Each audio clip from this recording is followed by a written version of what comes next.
দারুণ একটা মেলা। এই মেলার যে এত সমাগম এটা আমি ভাবতেই পারিনি, কতটা ক্রাউড বুঝতে পারছেন। অনেক দূর হাঁটার পর ফাইনালি আমরা মেলার গেট দেখতে পেয়েছি। তো মেলার গেট থেকেই টিকিট কাটতে গেলাম, বাট এলাকাবাসী হওয়ায় আমাদের টিকিট লাগেনি। তো এই মেলার প্রথম ভিউটাই ছিল কিছুটা এমন, কি দারুণ না।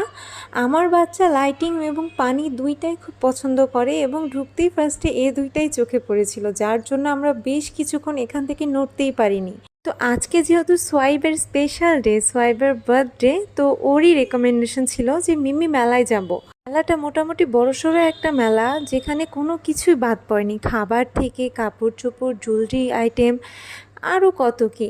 আর এই চুড়িগুলো কত সুন্দর না, এতগুলো চুড়ি একসাথে দেখলে এমনি মনটা ভালো হয়ে যায়।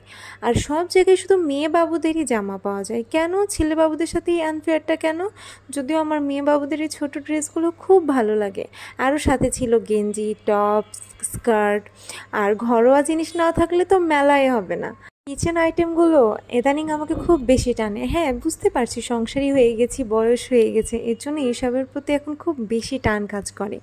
তো ভিডিও করতে গিয়ে আমি আমার ফ্যামিলির সবাইকে হারাই ফেলছি। তারপরে যে ছেলেকে চোখে পড়লো, আর আমার ছেলে কোথায় দৌড়াচ্ছিল জানেন? এই পেতনিটার কাছে। এই পেতনিটাকে দেখে আমার ছেলে খুব বেশি অবসেসড হয়ে গেছে আর এখান থেকে নড়ছিল না, মানে সে ভূতের বাড়িতে যাবে। দেন আমরা ফাইনালি ঠিক করলাম যে নৌকায় উঠবো।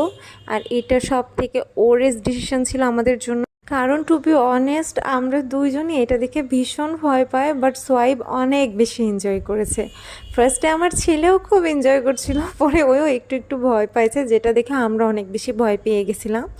তো আল্লাহর মতো কোনো প্রবলেম হয়নি, আমরা সুন্দর মতো নেমে গেছি।